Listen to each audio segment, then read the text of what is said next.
Income tax भरने और return file करने का काउंटडाउन शुरू हो चुका है। ऐसे में सभी टैक्स पेयर्स की कोशिश होती है कि आखिर टैक्स कैसे बचाया जाए, जिसके लिए वो ELSS, PPF और SSY जैसे कई पॉपुलर ऑप्शंस को टैक्स पेयर्स सेलेक्ट कर सकते हैं, जिससे उनका टैक्स बचेगा। लेकिन क्या आपको पता है कि हिंदू परिवारों को अलग से टैक्स छूट मिलती है और एक ऐसा ऑप्शन होता है जिससे हम हजारों में नहीं बल्कि लाखों में रुपए बचा सकते हैं।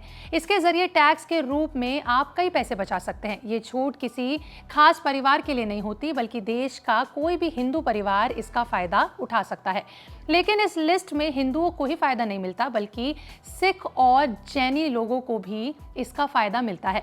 इनकम टैक्स एक्ट के सेक्शन 231A के तहत स्पेशल लाभ ले सकते हैं।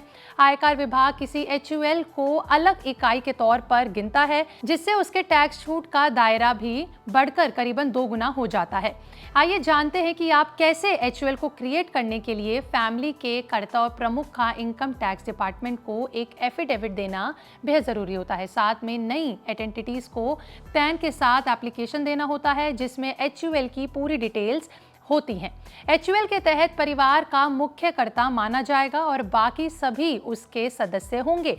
परिवार में किसी के पैदा होने या फिर शादी के बाद शामिल होते ही वो भी HUL का सदस्य बन जाएगा। इस तरह आप HUF खाते के तहत एक अलग व्यक्ति के तौर पर निवेश और टैक्स छूट का लाभ उठा सकते हैं। अगर टैक्स बेनिफिट की बात करें तो एक कॉमन टैक्स पेयर को टैक्स बेनिफिट्स मिलते हैं, वो भी HUF मेंबर को एक्सटेंड ही रहते हैं। लेकिन इसके साथ ही HUF के नाम पर भी आप 2 प्रॉपर्टीज और खरीद सकते हैं, जिस पर टैक्स छूट रहती है। इससे ज्यादा की प्रॉपर्टी पर आपको नेशनल रेट के हिसाब से टैक्स चुकाना होता है। तो अगर आप भी एक हिंदू परिवार से आते हैं और अगर आप इस टैक्स के बारे में नहीं जानते हैं, तो कोई भी प्रॉपर्टी खरीदने से पहले इस टैक्स के बारे में जरूर जान ले।